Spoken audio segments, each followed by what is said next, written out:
से भय उसको होता है जिसको संसार की वास्तविकता नहीं पता। ध्यान से सुनिए सब लोग, इधर देखिए। जिसको वास्तविकता पता चल जाती है उसको भय नहीं होता, फिर वो प्रतीक्षा करता है ठाकुर जी आएंगे और जब समय पूर्ण होना होगा मुझे लेकर के निज देश चले जाएंगे। और देखो, प्राचीन भारत में विवाह की जो पद्धति थी, आज मृत्यु की पद्धति भी कहीं कहीं मैच होती है। शव को भी सजाया जाता है जैसे एक दुल्हन को सजाया जाता है, शव को भी उठाया जाता है कंधे पर जैसे प्राचीन भारत में एक पालकी को उठाया जाता था। प्राचीन भारत में भी रोते थे लोग दुल्हन के जाने पर, आज उस शव के जाने पर भी रोते हैं। चार कहार लेकर के उसको जाते हैं और जाकर के एक चिता रूपी विमान पर उसको बिठा देते हैं और बिठा करके अग्नि रूपी एक व्यक्ति के साथ उसको निज देश पहुंचा देते हैं, ठाकुर जी के देश। पर ठाकुर जी के देश जाएगा वही जिसने जीवन भर उस देश का चिंतन किया हो, उस देश के निवासी ठाकुर जी का चिंतन किया हो। जिसने उनका चिंतन ही नहीं किया वो थोड़ी जाएगा वहां पर। वो तो फिर पुनरपि जननम पुनरपि मरणम पुनरपि जननी जठरे शयनम आद्य गुरु शंकराचार्य जी की बात को सिद्ध करेगा। मृत्यु का भय दूर करती है भागवत, पहली बात। तभी यहां कहा गया काल व्याल मुखग्रास त्रास निर्णास हेतवे श्रीमद् भागवतम शास्त्रम कलौ कीरेण भाषितम। काल रूपी व्याल के मुख में हम लोग ग्रास बन के बैठे हैं। जब काल मुख बंद कर लेगा हमारा समय पूर्ण हो जाएगा, पर उस काल रूपी व्याल के मुख में जब तक हम बैठे हैं तब तक सुरक्षित हैं, जब तक व्याल का मुख खुल, व्याल मतलब सर्प, काल रूपी सर्प का मुख जब तक खुला है तब तक हम सुरक्षित हैं। तब तक क्या कर लो, वो जब तक मुख बंद करे तब तक ऐसी ऐसी क्रियाएं कर लो कि मुख बंद होने पर शरीर का नाश हो पर आत्मा सदगति को प्राप्त हो जाए। वो किसके द्वारा होगी? बोले भागवत के द्वारा होगी। श्रीमद् भागवत में बताए गए नियम, क्रम, भाव, उनका पालन करने से वो संभव होगा। श्रीमद् भागवत की कथा, जन्मांतरे भवेत पुण्यम तदा भागवतम लभेत। अनेक जन्मों के भाग्य उदित होते हैं तब भागवत प्राप्त होती है। अब एक बात और सुन लीजिए, कथाएं तो बहुत सुनते हैं लोग, लगभग हर कथा में कई लोग आने वाले लोग हैं जो हर कथा में आते हैं, पर असर कुछ भी नहीं है, 0.1% भी असर नहीं है उनके पास। इसका मतलब क्या है? जीवन में इतना पुण्य है ही नहीं कि भागवत का असर हो उन पे। और जिन पर असर होना होता है ना, 1 घंटा नहीं 1 मिनट की बात से असर हो जाता है। मैंने ऐसे कितने लोग देखे, मैंने ऐसे कितने लोग देखे। कल ही जिस फ्लाइट से मैं आया यहाँ, उसमें जो फ्लाइट अटेंडेंट थी, मैं तो सो गया। जब उतरने लगे तो उन्होंने फिर भाव कहा, महाराज जी हम तो बहुत व्यस्त इन सब में रहते हैं, पर एक बार एक कोई रील आपकी हमारे सामने आ गई थी और उस बात ने आज तक जीवन को ऐसे बदल के रखा। मैंने कहा बताओ, यहाँ 7-7 दिन की कथा सालों साल लोग सुनते रहते हैं फिर भी असर नहीं होता, 1 मिनट की बात ने असर कर दिया। इसलिए गोस्वामी जी कहते हैं कि सत्संग तो आधे क्षण का भी परिवर्तन करने की क्षमता रखता है। और एक बात कहते हैं, यदि 1 मिनट की वार्ता भी आपके चित्त को झकझोर देती है और परिवर्तन करने पर मजबूर कर देती है, तो इस बात को प्रमाणित मान लीजिए कि आप पर ठाकुर जी की दृष्टि है। और लगे हुए हैं, पैर घिस लिए महाराज, जगह जगह पहुंच रहे हैं, सब कथा सुन रहे हैं, पर कोई असर नहीं। इसका मतलब क्या है? केवल आ रहे हो, ठाकुर जी चाहते ही नहीं कि तुम बदलो। पुलस्त ऋषि के खानदान में जन्मा है रावण, एक सदकुल में जन्मे, एक ब्राह्मण कुल में जन्मे, अनुष्ठान भी उनके यहां होते थे, संस्कृत का भी ज्ञाता था, सब कुछ जानता था, शिव आराधना करता था, पर ठाकुर जी चाहते ही नहीं थे कि ये राक्षसत्व से निकले, बदला ही नहीं। लेकिन घनघोर राक्षस परिवार में जन्म लिया प्रहलाद जी ने। सब राक्षस हैं लेकिन फिर भी भक्त बने प्रहलाद। क्यों? ठाकुर जी चाहते हैं। और बस भैया ये पूरी क्रिया किस लिए है? कि ठाकुर जी बस चाह जाएं कि यहाँ पे मोह कृपा करनी है, फिर पूरी दुनिया आपके आड़े खड़ी हो जाए, आप पर कृपा होने से कोई रोक नहीं सकता। बस उनको राजी करने के लिए कथा है। आप कथा सुन के पुण्य नहीं कमा रहे हो, आप कथा सुन करके सत्कर्म नहीं कर रहे हो, आप कथा सुन के अपना ऐसा निर्माण कर रहे हो कि उनको आप भा जाओ। बस कथा सुन के वो विचार, वो व्यवहार, वो मनस्थिति बनानी है, उनको आप भा जाओ। और उनको रिझाने के लिए, उनको प्रसन्न करने के लिए जो व्यवहार, जो स्वभाव, जो विचार मेरे अंदर होने चाहिए, वो मैं सब लाऊंगा। संबंध हो जाने के बाद में घर के लोग प्रयास करते हैं कि हम उसके अनुकूल हो जाएं। पत्नी प्रयास करती है पति के अनुकूल होने के, पति प्रयास करते हैं पत्नी के अनुकूल, बच्चे प्रयास करते हैं पिता के अनुकूल, पिता प्रयास करता है बच्चों की अनुकूलता। कितने लोग तो अपने शहरों को छोड़ के मुंबई किस लिए आए? बच्चों के लिए। अच्छी एजुकेशन दिला पाएंगे, अच्छा भविष्य बना पाएंगे, सेक्रीफाइस किया ना बच्चों के लिए। कितने लोग अपने घर गांव छोड़ करके मुंबई आ गए पत्नियों के लिए, उसको नहीं रहना था गांव में, उसको शहर चाहिए, शहर आ गए। सब सेक्रीफाइस करते हैं। ठाकुर जी के लिए क्या सेक्रीफाइस किया आपने? कुछ भी नहीं। महाराज जी ठाकुर जी के भोग के लिए बिना ऑनियन गार्लिक वाली दाल बना देते हैं, फिर बाद में हम लोग छौंक लगा के खा लेते हैं। ये सेक्रीफाइस है आपका। कैसे भोग लगता है घर में? ठाकुर जी एक समय खा लेते हैं, फिर सुबह शाम तो बच्चे बिना प्याज लहसुन का खाते नहीं, हम तो फिर वो एक ही समय भोग लगता है। वाह, ठाकुर जी को कौन से पुण्य की प्राप्ति करनी जो इतना बड़ा व्रत करवा रहे हो उनसे? खुद का व्रत होना चाहिए, ठाकुर जी कर रहे हैं। कोई भगवान के नाम पर, ठाकुर जी के नाम पर सेक्रीफाइस हम करते ही कहां हैं? नहीं होता हमसे। भाई जैसे सारे संबंधों में सेक्रीफाइस है, एक वहां भी करो। उनके लिए क्या त्याग रहे हो आप? क्या छोड़ते हो आप? खुद से पूछिए, क्या किया हमने ठाकुर जी के लिए? महाराज जी कथा सुनने के लिए 7 दिन की जॉब छोड़ी, 7 दिन के लिए लीव डाली थी। कोई लीव वीव नहीं डाली, परसों से तो वैसी छुट्टी है पूरी दुनिया की। 2 दिन की छुट्टी आपने ले ली होगी आज की कल की, परसों से तो वैसी छुट्टी है। न्यू ईयर की छुट्टी है, बड़ा दिन है, तुलसी दिवस है परसों, सब कुछ है, उनके हैं। तो कोई सेक्रीफाइस आपने नहीं किया है। जब आप करते हैं ठाकुर जी के लिए, तब अब कल की हम एक छोटी सी स्थिति बताएं अपनी, है छोटी सी पर है, बड़ी नहीं है पर है छोटी सी।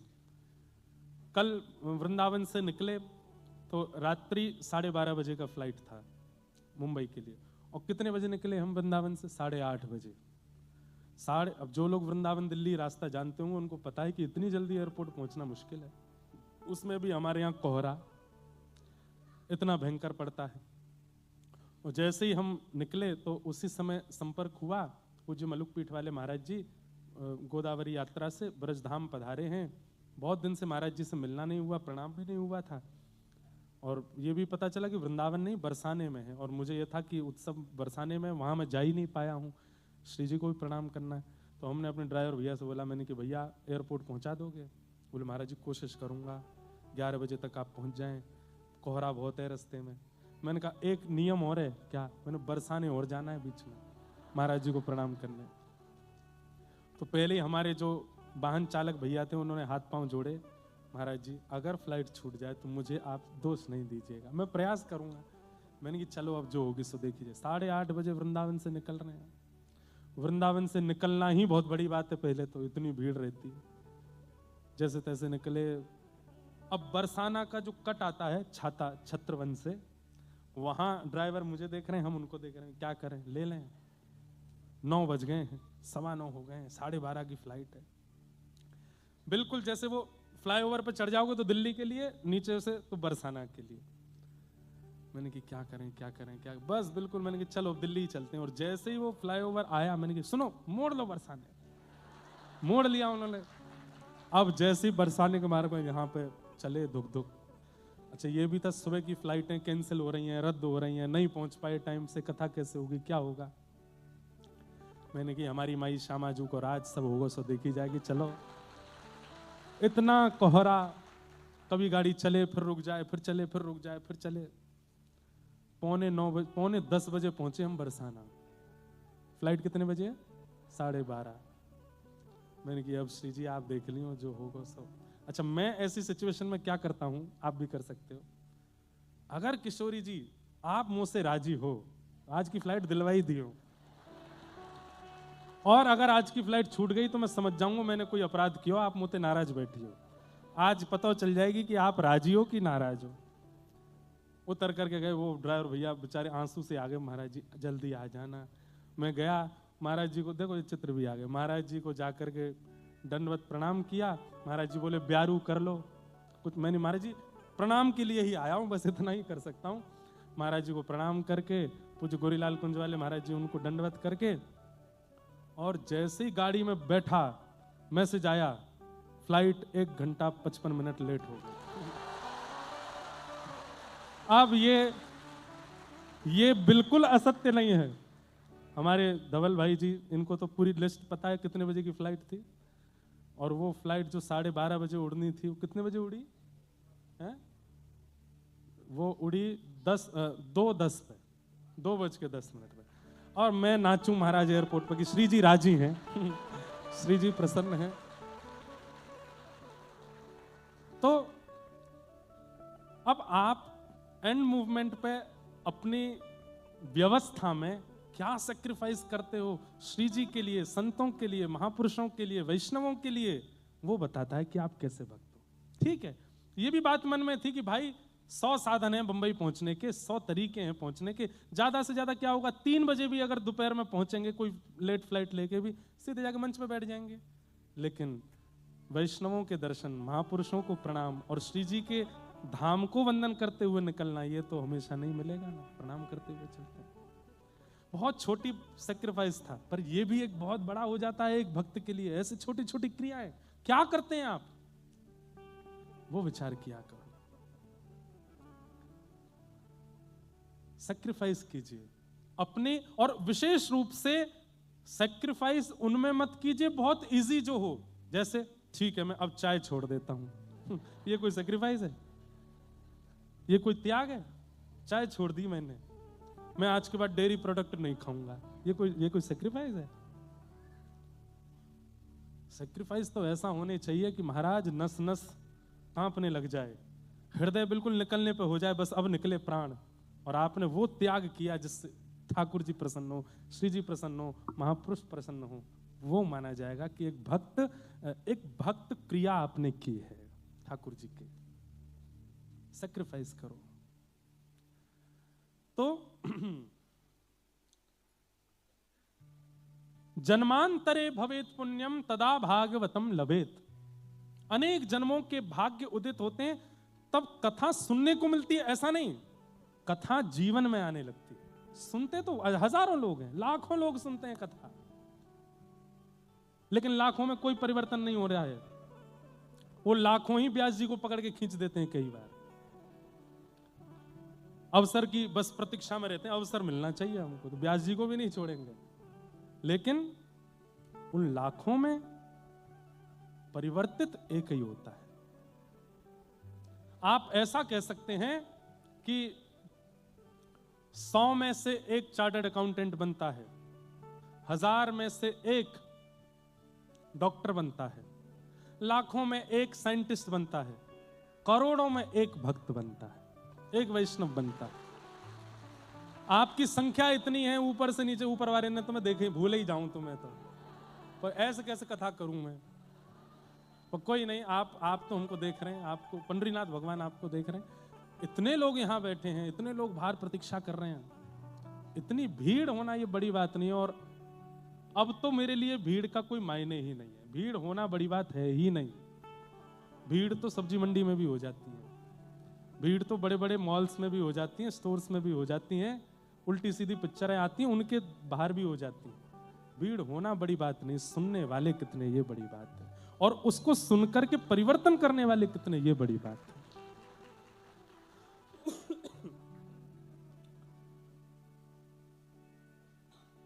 आपके जीवन में परिवर्तन की इच्छा आ रही है, कुछ सैक्रिफाइस करने का मन हो रहा है ठाकुर जी के लिए, तो समझो कि ठाकुर जी की दृष्टि है।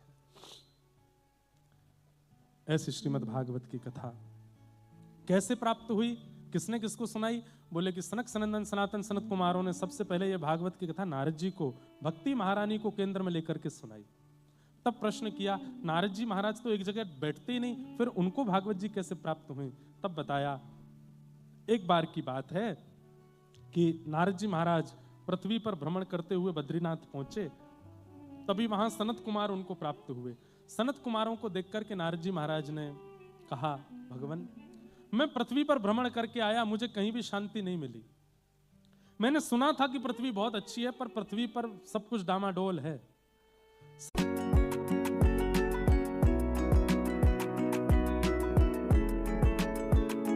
एक युवती, सुना था कि पृथ्वी बहुत अच्छी है, पर पृथ्वी पर सब कुछ डामाडोल है।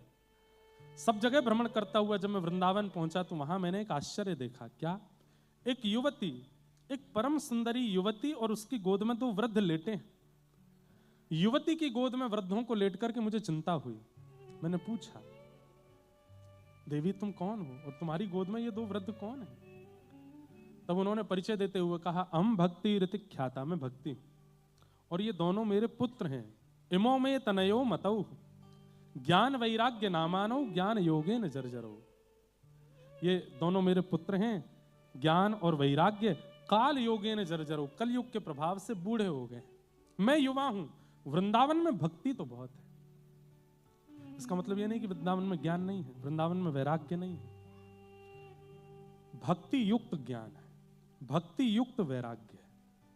वृंदावन का ज्ञान वैराग्य सामान्य रूप से नहीं दिखेगा।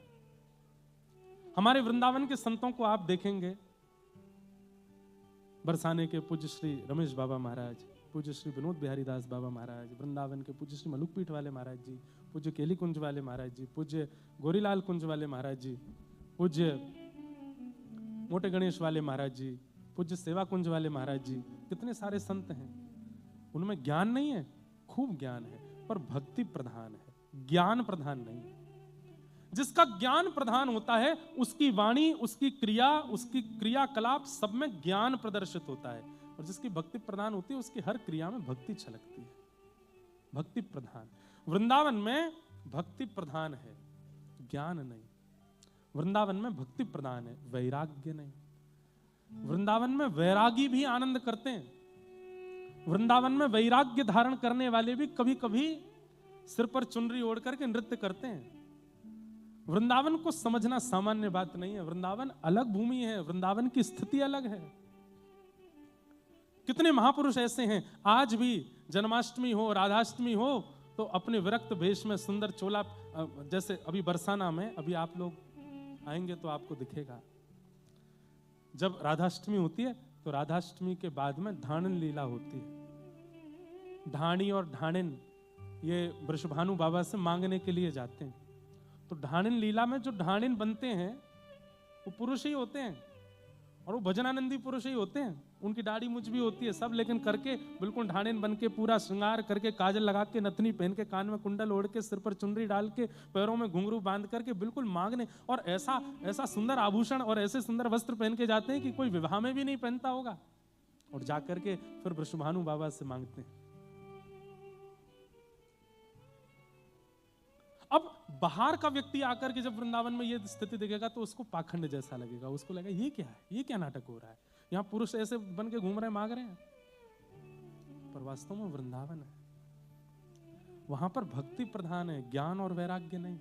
हाँ, कई लोग उसको आकर्षण के रूप में करने लगे हैं आजकल, कि वो गोपी भाव में ऐसे घूमते हैं कि लोग उनसे आकर्षित हों, उसका वो गलत है। परंतु कई लोग तो वास्तविक भाव से ऐसा करते हैं। आज भी हमारे पुष्टि मार्ग में हवेलियों में आपने दर्शन किए होंगे कि जो वहां के मुखिया हैं या फिर वहां के जो महाराज जी हैं, वो उस दिन यशोदा का रूप धारण करते हैं और यशोदा बनकर के ठाकुर जी की फिर पलना झुलाते हैं, और उसके बाद झुंझुना दिखाते हैं, ठाकुर जी के आगे फिर के नहीं घुमाते हैं। क्यों? भक्ति प्रधान है, ज्ञान और वैराग्य नहीं, वहां भक्ति प्रधान। और भक्ति जब प्रधान होती है ना, तो रूप, स्वरूप, नाम, यश, कीर्ति, वैभव सब गौड़ हो जाता है, भाव प्रधान होता है। वहां भाव प्रधान होता है। अरे देवादिदेव महादेव भी नथनी पहन करके बैठे हैं वृंदावन में। जाओ गोपेश्वर, जाकर के दर्शन करो। ऐसे सुंदर काजल लगा के, सुंदर श्रृंगार करके रोज गोपी बन के बैठते हैं कि आज लाला आवेगो मेरे पास, स्वयं महादेव। अरे आप तो योगी होंगे, पर वो तो महायोगी हैं, वो तो योगेश्वर हैं, महादेव। जब वे गोपी बन जाते हैं वृंदावन में, गोपी बनने का मतलब क्या है? भाव की प्रधानता जहां है वो गोपी है, वो वृंदावन में होता है। वहां पर ज्ञान वैराग्य प्रधान नहीं, परंतु ज्ञान वैराग्य विहीन भी नहीं होना चाहिए। ज्ञान वैराग्य का अनुपात, भाई सब्जी में मिर्च भी होनी चाहिए, नमक भी होना चाहिए, पर केवल मिर्च और नमक ही है और कुछ नहीं है तो फिर सब्जी क्या बात की? सब्जी में नमक भी हो, मिर्च भी हो, तभी तो उसका स्वाद है। ऐसे ही भक्ति में ज्ञान भी हो, वैराग्य भी हो, पर ऐसे हो जैसे लवण। जानते सब हैं, ज्ञान सब है, पर प्रकाश में भक्ति का भाव ही रहता है। अब एक लीला सुना दें, दोष मत देख लेना इस लीला में। हमारे ब्रजमंडल में अष्ट सखाओं में एक सखा हुए, उनका नाम था गोविंद दास, गोविंद स्वामी। सब लोग इधर देखो, ध्यान से सुनो, ऊपर वाले गोविंद दास। तो श्री गोविंद दास जी भगवान के साथ में सखत्व का भाव रखते थे, श्रीनाथ जी के साथ उनका सखत्व भाव रहता था। तो कभी छुपन छुपाई खेलते थे, उसको हमारी ब्रज भाषा में कहते हैं दुबका धाई। क्या बोलते हैं? दुबका धाई। सब लोग दुबक जाएंगे, फिर एक ढूंढेगा सबको, उसको सामान्य भाषा में छुपन छुपाई बोलते हैं। एक पकड़म पकड़ाई होता है, उसको हमारी ब्रज भाषा में छुआ छाई बोलते हैं। क्या बोलते हैं? हाँ, सब भागो फिर एक छुएगा। ये ठाकुर जी के खेल हैं, आजकल कोई खेलता नहीं। बंबई में तो कहीं खेलोगे, घर ही छोटे छोटे दुबका धाई, छुआ छाई। पर ठाकुर जी की ये खेल हैं। कभी कभी आप लोग व्रज में जाते हो, तो बरसाना जाते हो, नंदगांव जाते हो, वृंदावन जाते हो, गोकुल जाते हो, अगर समूह में गए हो, बहुत सारे लोग गए हो ठाकुर जी के दर्शन करने के बाद, फिर वहीं किसी वन में निकुंज में खेल खेला करो। चलो भाई अब यहाँ दुबका धाई खेलेंगे, अच्छा वन दिख रहा है, सब दुबक जाओ, मैं ढूंढूं। क्या पता एक दिन ऐसे ढूंढते ढूंढते ठाकुर जी मिल जाए किसी वृक्ष के नीचे। ठाकुर जी तो आज भी खेल रहे हैं। छुआ छाई खेलो, सब दौड़ो, मैं छूऊंगा, एक परकोटा बना लो, इससे बाहर कोई नहीं जाएगा, मैं छूऊंगा। छुओ। एक खेल और है, ये सब खेल बंद मात्र हो गए, पर ये ठाकुर जी के खेल हैं। अभी आएंगे बरसाना उत्सव में तो इन सब खेलों पे पद सुनाऊंगा। एक ठाकुर जी का अति प्रिय खेल है आंख मिचोली। ठाकुर जी की आंख में पट्टी बांध दी, नीचे से देखती हैं सब सखियां, कहीं दिख तो नहीं रहा, नहीं दिख रहा, अब पकड़ो। चारों तरफ सखियां खड़ी हो जाती हैं, कोई ठाकुर जी की पीतांबरी खींचता है, कोई ठाकुर जी के केश खींचता है, कोई ठाकुर जी की, बस शरीर से स्पर्श नहीं होना चाहिए, बाकी कहीं भी छी करके ठाकुर जी को परेशान करो। और ठाकुर जी इधर उधर ढूंढते हैं, कहाँ है, कौन है, कोई पकड़ में ही नहीं आते। फिर उसी आंख मिचोली में एक होता है कि आप आवाज करो, और जहां से आवाज आए वहां दौड़ के पकड़ो। ठाकुर जी जाते हैं, फिर पकड़ने का प्रयास करते हैं। उन्हीं में गोपियां ऐसा रूप बना देती हैं कि आवाज करते करते करते करते ठाकुर जी को घनघोर अंधेरे जंगल में छोड़ पहुंचा देती हैं। ठाकुर जी को अंधेरे ते भय लगे, सोई थोड़ी देर में आवाज आनी बंद है जाए, ठाकुर जी कहें एरी कोई भी गोपी बोल क्यों ना रही है? अरे कहीं तो आवाज ही नहीं आ रही, आसपास भी कोई नहीं। जैसे ही ठाकुर जी ने अपनी पट्टी खोली, गुप अंधेरा, अंधेरा देखकर मैया मैया कह के ठाकुर जी भागे माते, दौड़ते भय गए। मैया ये गोपी बड़ी चतुर है। बोले कहा भयो? बोले हवा के पास छोड़ी आई मोह। ठाकुर जी के ऐसे खेल है। अब ये खेल कौन खेलता है? हमारे खेल तो ऐसे विचित्र हो गए हैं, पबजी और भी होंगे नए, वो सब खेलते हैं। ये खेल होने चाहिए। हम तो खेलते हैं कभी कभी अपने सखाओं के साथ, बड़े आनंद से खूब लाल जी को विराजमान कर देते हैं। अभी 3-4 साल हो गए, ठाकुर जी की अष्टयाम करी थी हमने वृंदावन में, पता नहीं कब। अब तो मैंने कहा ना, अब ये भक्ति पथ की अब ये ट्रेन आज से चालू हुई, अब नहीं रुकेगी, अब तो ये सब होंगे। एक बार अष्टयाम करेंगे हम लाल जी की, और संभवतः सावन के आसपास महीने में, अगर इस साल समय होगा तो जरूर करेंगे, उसमें जरूर आना। अष्टयाम होगी ठाकुर जी की।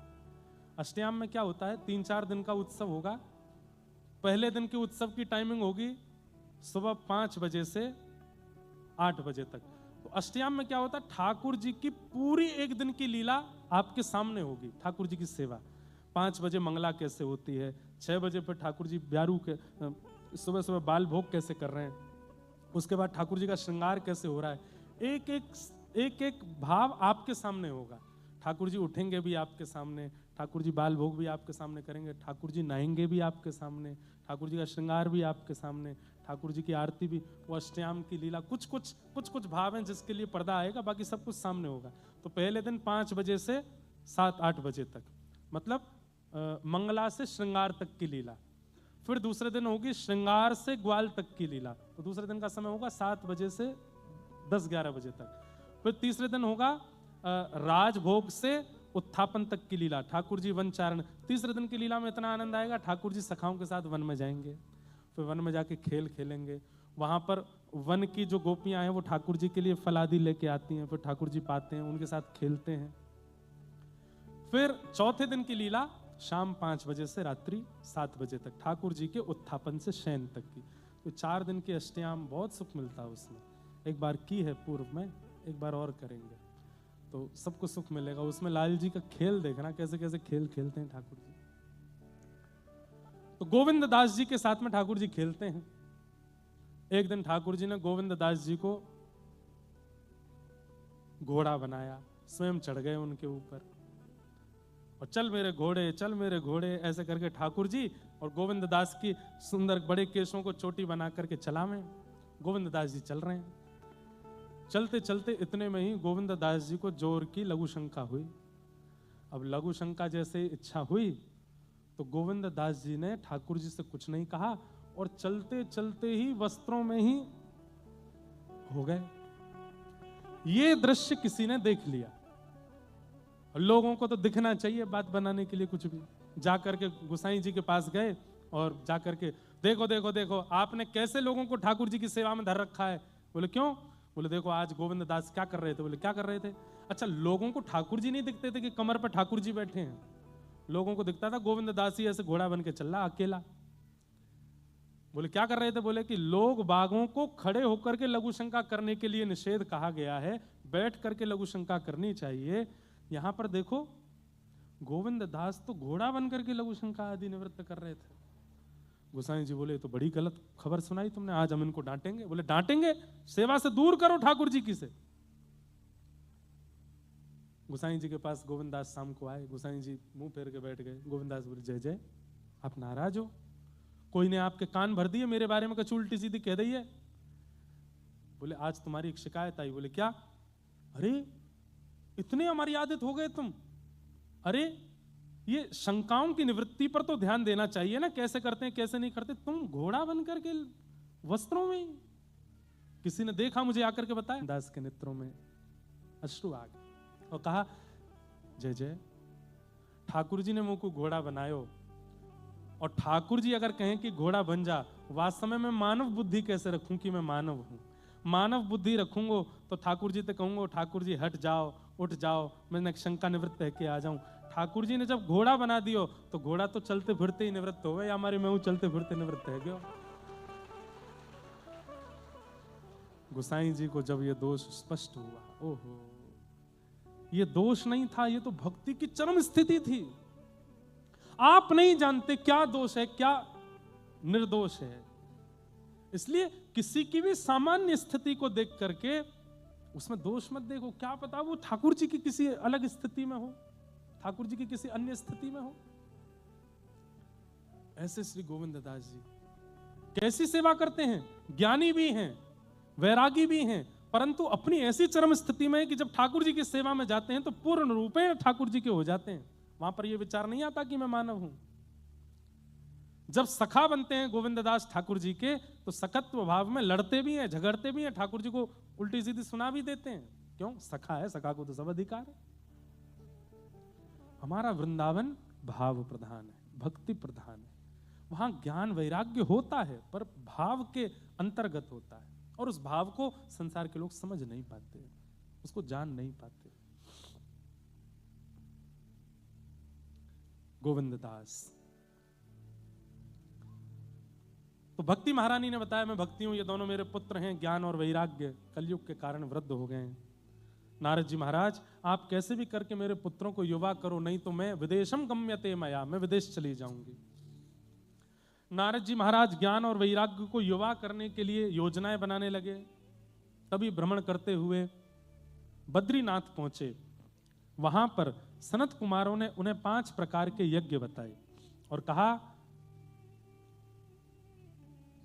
द्रव्य यज्ञास्तपो यज्ञ योग यज्ञास्तथा परे स्वाध्याय ज्ञान यज्ञश्च ते तु कर्म विसूचका सत्कर्म सूचको नूनम ज्ञान यज्ञ स्मृतो बुधै ज्ञान श्रीमद्भागवतालापः सतु गीतः सुखादिभिः। सबसे बड़ा सत्कर्म क्या है? बोले ज्ञान यज्ञ। और ज्ञान यज्ञ में भी सबसे श्रेष्ठ यज्ञ क्या है? श्रीमद् भागवत की कथा। अगर आप चाहते हैं कि ज्ञान और वैराग्य को पुष्ट किया जाए तो नारद जी भागवत की कथा कराओ। नारद जी महाराज के मन में संशय था, बोले भागवत की कथा से ज्ञान वैराग्य पुष्ट हो जाएंगे? जब वेदों के वाचन से उन पर कोई असर नहीं हुआ, गीता पाठ से उन पर असर नहीं हुआ, तो भागवत की कथा से कैसे असर हो जाएगा? तब सनत कुमारों ने कहा, श्रीमद् भागवत सामान्य नहीं है। श्रीमद् भागवत क्या है? सारम सारम समद्वितम, ये वेदों का सार है। और कई बार वृक्ष वो काम नहीं कर पाते जो काम वृक्ष पर उत्पन्न होने वाला फल कर देता है, वृक्ष पर उत्पन्न होने वाले पत्र कर देते हैं। उत्पत्ति तो वृक्ष से हुई है, पर रस तो फल में ही होता है ना। उत्पत्ति तो वृक्ष से हुई है, पर भूख मिटाने की क्षमता तो फल में ही है ना। पेड़ थोड़ी खाओगे आप। वेद वृक्ष हैं और श्रीमद् भागवत उस वेद रूपी वृक्ष का फल है। वृक्ष की अपनी योग्यता है, पर फल की अपनी योग्यता है। श्रीमद् भागवत फल है। फल से फल नहीं मांगा जाता। ध्यान से सुनिए, मैं कहता हूं कथा में। कई लोग अगर यहां इसलिए बैठे हों कि कथा सुनने से हमको ये मिल जाए, वो मिल जाए, ये हो जाए, वो हो जाए, नहीं, फल से फल नहीं मांगा जाता। फल से रस मांगा जाता है। फल से क्या मांगा जाता है? आपके मुंबई में कौन सा आम होता है? क्या कहने महाराज। अब आप हापुस आम से ये थोड़ी कहते हो कि हे हापुस आम, तुम हमारे घर में विराज करके सब मंगल में कर दो। अरे भाई, मंगल में हो रहा हो, अमंगल में हो रहा हो, हापुस आम देखे तो पकड़ो, खाओ, सीधे रस लो उसका। तो उसका रस लो, स्वाद लो, आनंद लो, सुख लो, भूख मिटाओ। फल रस देता है, फल क्षुधा निवृत्त करता है, और फल कुछ समय के लिए एक अलग अलग स्थिति में ले जाता है। यह फल की स्थिति होती है। श्रीमद् भागवत फल है। यहां बैठा हर व्यक्ति अभी चिंतित है, बाहर चिंताएं छोड़ करके यहां आया, पर जब से कथा चल रही है उसको चिंताएं सता नहीं रही होंगी, उसको चिंताओं का पता नहीं होगा। यहां पर हर व्यक्ति एक पीड़ा से पीड़ित है, पर जब से कथा चल रही है उसको ये लग रहा होगा, मुझे खुद लग रहा है 7:40 हो गए, 8 नहीं बज जाए।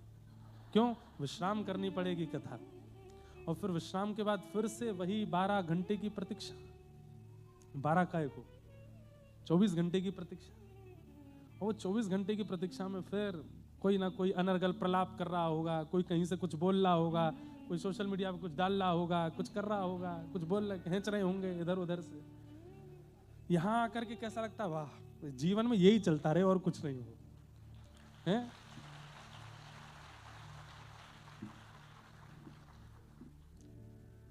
लोग बाग मुझसे पूछ रहे थे कैसा लग रहा है। मैंने कहा याद आ रही कथा की। कब कथा में जाऊं, मैं बैठूं व्यास मंच। लगता है जीवन यही है। जीवन लेकिन गृहस्थाश्रम है। हर पड़ाव में आना पड़ता है। आप भाग नहीं सकते उससे, आप बच नहीं सकते उससे, वो तो स्वीकार करना ही पड़ेगा। परंतु श्रीमद् भागवत की स्थिति एक अलग है। ये फल है ना, फल रस देती है। हम भागवत जी से ये भी प्रार्थना नहीं कर रहे हैं कि वो सब ठीक हो ना, वो अपने आप चलता रहेगा सब कुछ। पर जितने समय हम ठाकुर जी की सन्निधि में, श्याम सुंदर सना हमको प्यारे रहे, हम उन्हीं के रहे, वो हमारे। श्याम सुंदर सना हमको प्यारे रहे, हम उन्हीं के रहे,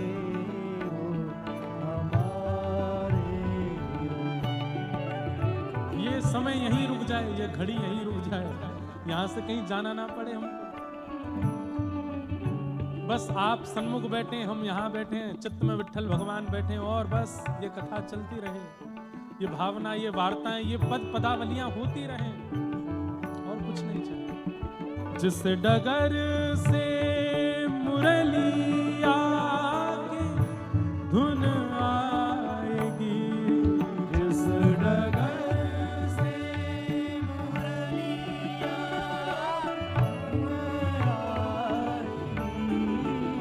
उस डगर में उमरिया ये कट जाएगी, उस डगर में उमरिया ये कट जाएगी, हे उस डगर में उमरिया ये कट जाएगी, उस डगर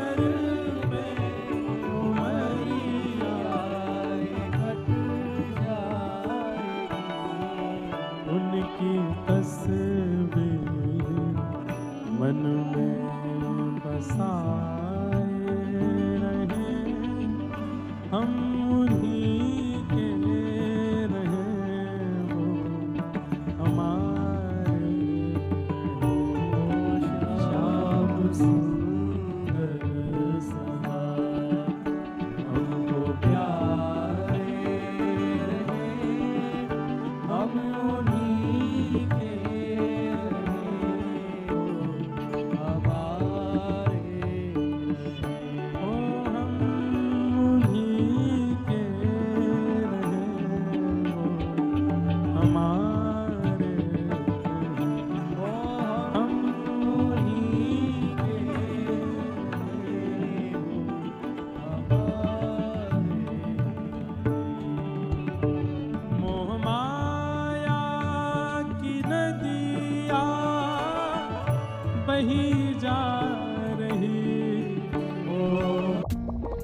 આ લોકોના ઘેર ઘેર જઈને ડિલિવરીઓ કરવી એ ડ્રીમ છે મારું. હું નાનો હતો ત્યારે એવા સપના નતો.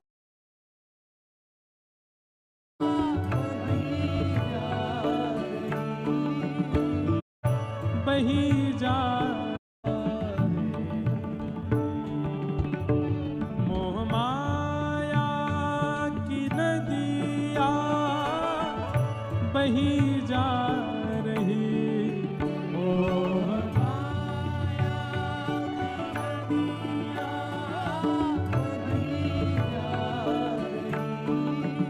मन की ममता को खींचे चली जा रही, मन की ममता को खींचे चली जा रही, मन की ममता को खींचे चली जा रही, मन की ममता को खींचे चली जा रही, हम भंवर में रहे या किनारे रहे, हम उन्हीं के रहे, वो हमारे श्याम सुंदर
घन श्याम रसना ये कहती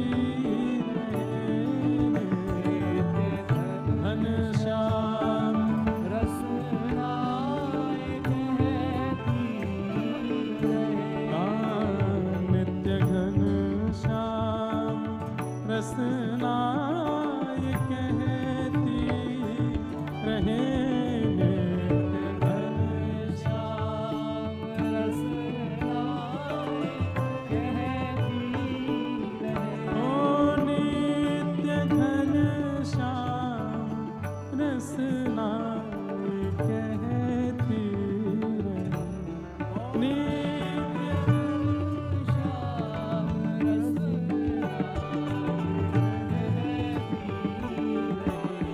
अपने तन मन को मोहन पे वारे रहे अपने तन मन को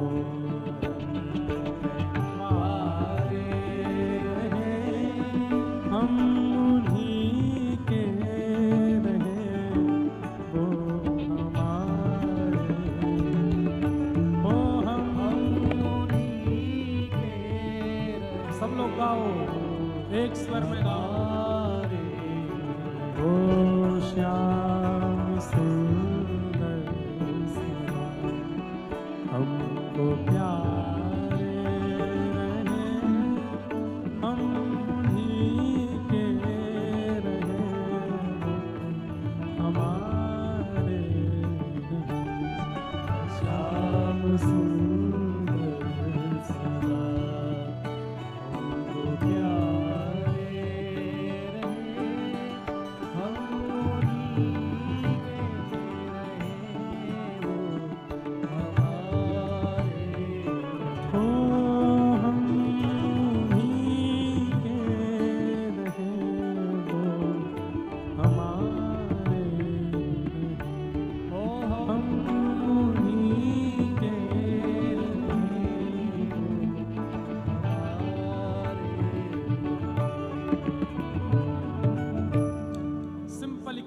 है बस हम उन्हीं के रहें वो हमारे रहें। बाकी भैया संसार में जितने आपको अपना बोलने वाले एक ना है, आपको एक नहीं है, ये बात तो गांठ बांध लीजिए, कोई नहीं है आपका। और अगर आपको परखना हो कितने हैं आपके तो कुछ करके देख लो हमारी तरह पता चल जाएगी। कुछ किया नहीं है ऐसा, सब करते हैं भाई, गृहस्थाश्रमी विवाह करते हैं, तब इतनी आंच लग गई महाराज। लेकिन सब आनंद है, सब प्रसन्न है। कुछ करके तो देखना थोड़ा सा। आपकी जॉब है, अच्छा कमाते हो, बढ़िया 5-6 लाख रुपए महीने कमा लेते हो, 1-1.5 लाख कमाते हो, जो भी कमाते हो, एक बार बस 5-6 दिन की छुट्टी ले लेना, घर पे मत बताना, और घर आके बोलना मैंने रिजाइन दे दिया, मैंने जॉब छोड़ दी है। घर के लोग कहें क्यों? पता नहीं, बस मन नहीं लग रहा था। अब तुम लोग कमाओ, अब नहीं कमा रहा मैं।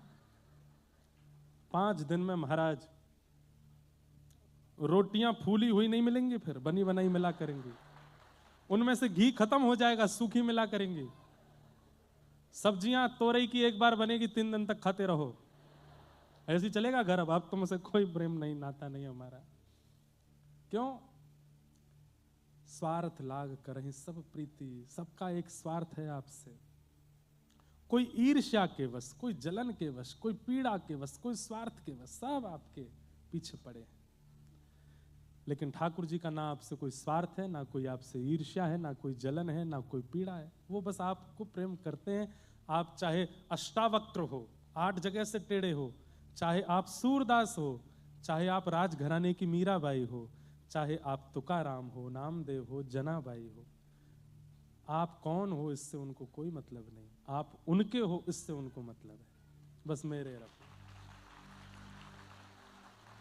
हम उन्हीं के रहें वो हमारे रहें, बस और कुछ नहीं। तो मन होता है कि बस ये चलता रहे, क्योंकि यहां विवाद नहीं है, यहां संवाद है। और वो भी ऐसा संवाद है जिस संवाद में सदा रहने की इच्छा है। इसलिए ये घड़ी का एक एक मिनट भारी पड़ रहा है। सामने ही और लगी है मेरे, नहीं माँ नहीं है, ये ऊपर लग रही है, नीचे यहीं से दिख रही है। 7:54 हो गए, 5 मिनट और रह गए। पर भैया देखो लो, लेकिन कथा मेरे हाथ में है। मैं चाहूं तो 10 बजे तक भी कर सकता हूं। आपका उत्साह और मेरी इच्छा। अब देखो, इससे बड़ा प्रमाण क्या होगा कि भक्त के आगे समय भी हार जाएगा। लेकिन आज महात्मा है, पहला ही दिन है, एक ही दिन में सबरो रसनाएं पिलानो, नेक नेक करके देंगे ताकि रस की अपनी गरिमा बनी रहे। रसगुल्ला तभी अच्छा जब एक खाया गया हो। 4-5 एक साथ खिला दिए ना, तो बाकी के रसगुल्लाओं को देख के हीन भावना हो गई, तुम ही खाओ, मेरा मन नहीं, बस हो गया। तो ऐसी भावना, तो उसके लिए थोड़ा थोड़ा ही चखाया जाए, वही अच्छा है। परंतु बहुत दिन बाद आए ना, तो मन हो रहा है बस ये चलता रहे, ये भाव। सबरी कथा सुना दें जितनी याद है, जितने भक्त आकर के सामने कहते हैं हमारा विषय सुनाओ, हमारी बातें सुनाओ, हमारे भाव सुनाओ। ये संवाद अति उत्तम है। तो सबसे सुंदर क्या है? सत्कर्म सूचको नूनम ज्ञान यज्ञ स्मृतो बुधई श्रीमद् भागवतालाप सतु गीता सुखादिभिः। सुखदेव जी के द्वारा सुनाई गई जो भागवत की कथा है, सबसे श्रेष्ठ ज्ञान यज्ञ है, इसको करा। सनक सनंदन सनत कुमार चारों वक्ता बनकर के बैठे, और अनेक ऋषि ऐसे जैसे आप लोग विराजमान हैं, ऐसे ही सब देवलोक के, ऋषि लोक के, गंधर्व लोक के, पृथ्वी लोक के सब लोग इस कथा में पहुंचे। और तभी आगमन हुआ भक्ति महारानी का, जिसके पुत्र वृद्ध हो गए थे ज्ञान और वैराग्य। लेकिन कथा में आते ही भक्ति सुतौ तौ तरणौ गृहीत्वा प्रेमैक रूपा सहसा विरासीत् श्री कृष्ण गोविंद हरे मुरारे नाथेति नामानि मुहुर्वदन्ति। नृत्य करते हुए, कीर्तन करते हुए ज्ञान वैराग्य युवा हो गए। कथा में आते ही भक्ति महारानी अत्यंत प्रसन्न हो गई कि महाराज कथा की कृपा से ज्ञान और वैराग्य युवा हुए। तत्पश्चात आगे महात्म के दूसरे सर्ग में गोकर्ण उपाख्यान सुनाया गया, जहां पर आत्मदेव और धुंधुली, इनके कोई संतान नहीं थी। आत्मदेव जी आत्महत्या करने के लिए जाने लगे, संतान नहीं है तो क्या करूं, जीवन का त्याग कर दूं। संसार की व्यवस्था मिले तो जिएंगे, नहीं मिले तो नहीं जिएंगे। इससे बड़ा संसारी होने का प्रमाण और कोई नहीं है। आपसे बड़ा संसारी कोई नहीं कि ये व्यवस्था है तो हम जिएंगे, ये व्यवस्था नहीं तो जी के क्या फायदा। अरे हर परिस्थिति ठाकुर जी का प्रसाद है, उसको स्वीकार कर। आत्मदेव जी प्राण त्यागने के लिए जाने लगे। क्यों? संतान नहीं है घर में, बालक नहीं हो रहे। तभी एक महात्मा ने कहा, भाई इस जन्म क्या, 7 जन्म तक तुम्हारे बालक नहीं होने वाला, तुम्हारी माथे की रेखा बता रही है। तुम इस प्रकार परेशान मत हो, हम तुमसे प्रार्थना करना चाहते हैं, तुम चिंतित मत हो। अरे पति पत्नी मिलकर के भजन करो, जितना कम सामान उतना सफर आसान, सफर में जितना कम होगा ठीक है, 2 ही हो तो 2 ही भजन करो। जोरी तोरो दक्षो ने क्यों माया से, तो बे एकला चलो रे, एकला चलो, एकला चलो, एकला चलो, एकला चलो रे। जोरी तोरो दक्षो ने क्यों माया से, तो बे एकला चलो रे, अकेले चलो। कहां पता नहीं, मैंने कहीं कथा में सुनाया था, शास्त्रीय बात है, सफर 4 लोगों को करना चाहिए। सफर में कम से कम, लंबे सफर में 4 लोग तो रखो, अकेले नहीं। मजा क्या आएगा उसमें? 4 लोग, और चारों में भी और आनंद आ जाएगा। चारों अलग अलग व्यवहार वाले रखो, एक गंभीर, एक हंसमुख, एक चिड़ोकला, एक खब्बू, तब जाओ, तब आवे आनंद। एक वो होना चाहिए जिसको हर 1 किलोमीटर में भूख लग जाती है, कुछ खिला दो, कहीं गाड़ी रोक दो, कुछ खाना है। और उसके से एक चिढ़ेगा, ये तेरे को कितना भी खिलाते रहो, तेरा पेट ही नहीं भरता, पेट है कि कुआं है, तुझको क्या खिला मुझे। एक शांत होना चाहिए, उससे कुछ भी कह लो वो हंसे ही जाता है, उससे कुछ भी कह दो, कितना भी कह दो बुरा नहीं मानता। ऐसा एक व्यक्ति होना चाहिए। और एक हंसमुख होना चाहिए, वो सबको हंसाता रहे, सबसे कहता रहे। तो सफर में कम से कम 4 लोग होने चाहिए, लंबा सफर अगर है तो। ज्यादा से ज्यादा तो जितने हो, पर कम से कम 4। भोजन में 3 लोग होने चाहिए। भोजन जब करने बैठो तो 3 लोग बैठो। तो 3 लोगों में क्या होता है कि आप खा रहे हो तो आप खाओगे, आपसे पहले एक खा के नमक कम है इसमें थोड़ा डालो, इसमें डाल लो। दूसरा क्या, भोजन यार ठीक नहीं, कुछ और मंगा लेते हैं। एक कुछ ना कुछ मंगाता रहेगा, एक कुछ ना कुछ करता रहेगा। 3 लोग करेंगे, थोड़ा भोजन में स्वाद आता है।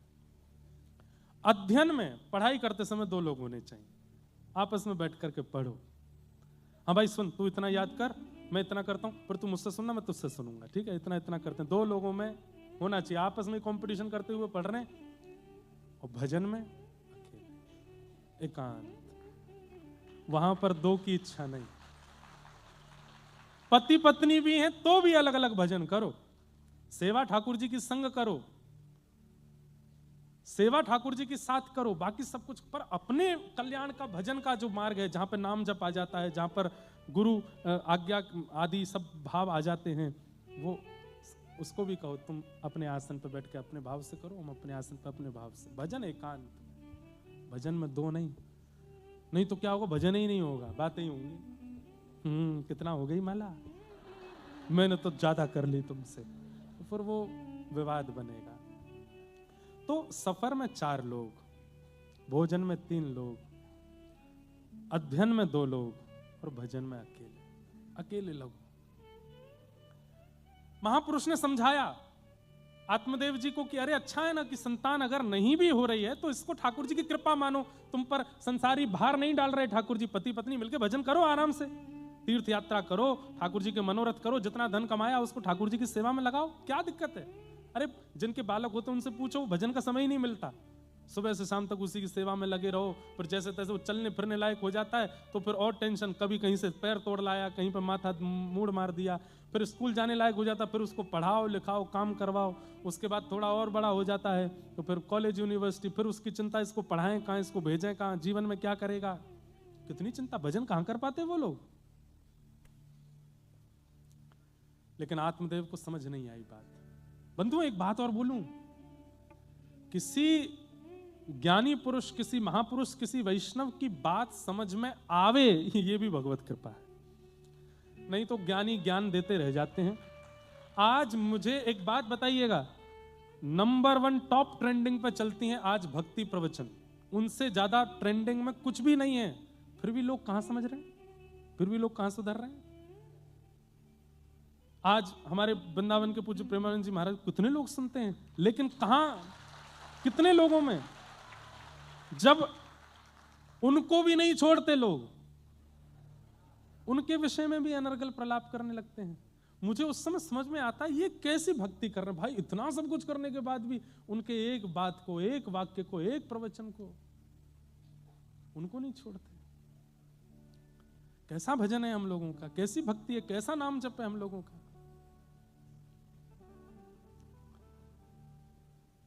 तो किसी की बात समझ में आ जाए ये भी भगवत कृपा है, किसी का व्यवहार समझ आ जाए ये भी भगवत कृपा है। नहीं तो समझ नहीं आता, हम अपने इच्छा और अपनी मति से विचार करते हैं, हम अपनी मति और अपनी इच्छा से संसार को देखते हैं, चाहे कितनी भी कथा देख सुन लें, यहां से निकलते ही शट डाउन कर देते हैं, जो जो सुना अपनी दृष्टि खड़ी कर लेते हैं, हमको जैसे देखना हम वैसे ही देखेंगे सब। तो आत्मदेव के संतान नहीं है, खूब समझाया लेकिन फिर भी उनको समझ में नहीं आई बात, रोने लगे। तो महापुरुष ने कहा ठीक है मैं फल देता हूं, अपनी पत्नी को खिला देना, 1 वर्ष का नियम है, 5 नियमों का पालन करे, तुम्हारी पत्नी के वैसे तो बालक होने की संभावना नहीं, पर इस फल की कृपा से संतान होगी। फल लेकर के आत्मदेव ने अपनी पत्नी को दिया, पत्नी धुंधुली, उसने कहा फल खाने से भी कोई संतान होगी, ऐसे किसी ने पागल बना दिया आपको। पति ने कहा नहीं नहीं देवी, संत का प्रसाद पा लेना। ठीक है पालूंगी। पतिदेव चले गए, बोली घर की गैया भी बांझ है, इसको खिला देती हूँ। फल खिला दिया गैया को, स्वयं अपने मायके चली गई, वहां अपनी सहेली के नवजात बालक को ही गोद ले लिया और पति को बता दिया मेरा ही बालक है। उस बालक का नाम धुंधुकारी रखा गया।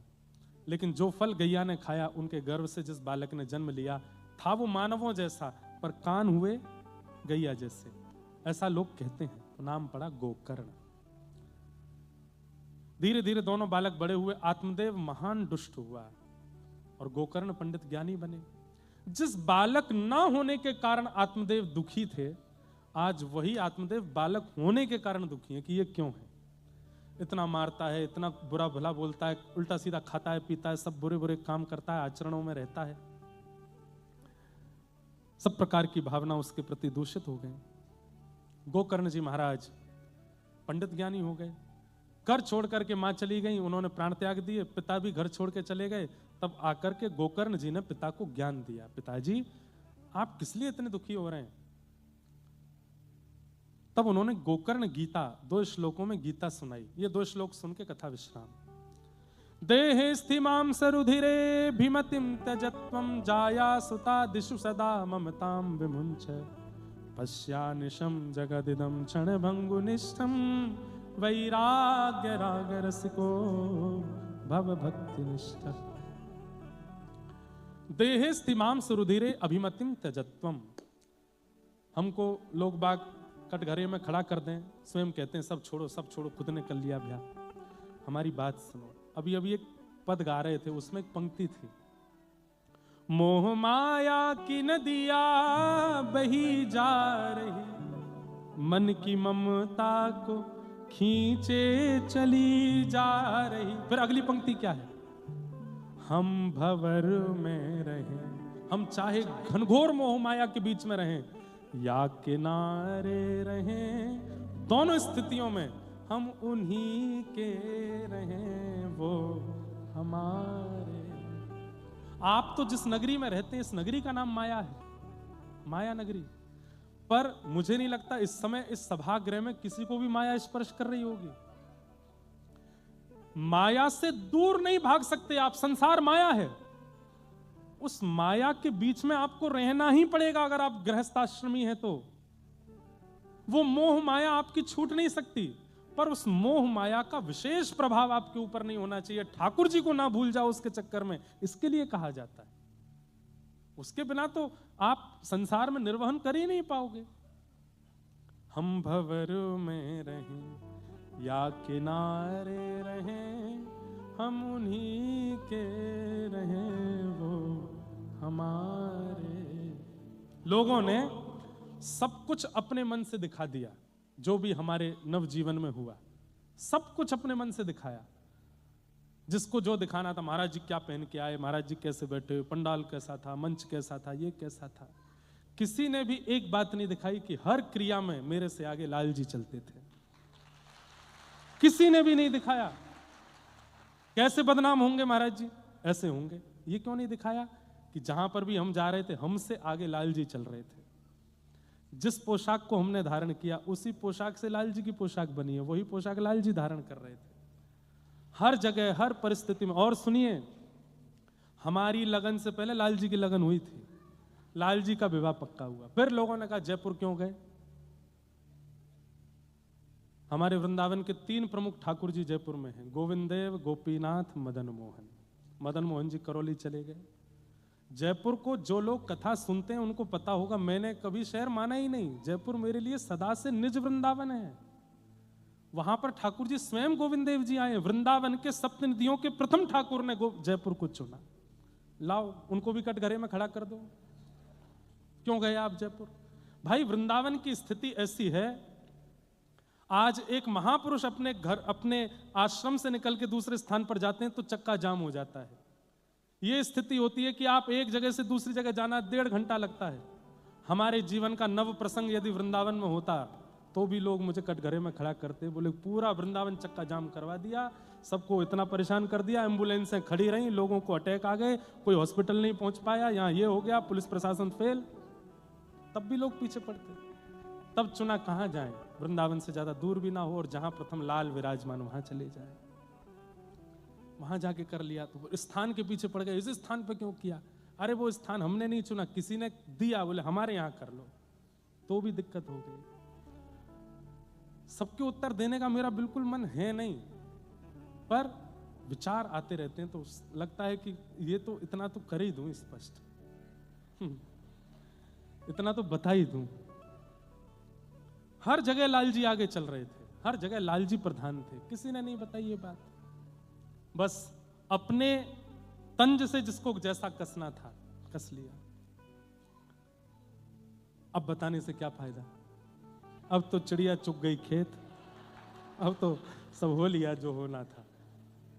पर ठीक है, लेकिन हम प्रार्थना करेंगे कि हमारे नवजीवन का जैसा प्रारंभ हुआ आपका ना हो, आप लोगों का सुखद हो, आपको लोग बधाई दें, आपको लोग शुभकामना दें, आपको लोग प्रशंसा रूप पर करके करें।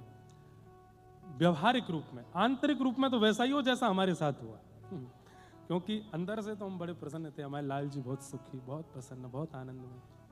पर संसार का जो प्रलाप था, ये किसी भी नव विवाहित को ऐसे ना सहना पड़े जैसा पिछले 10 दिनों में हुआ।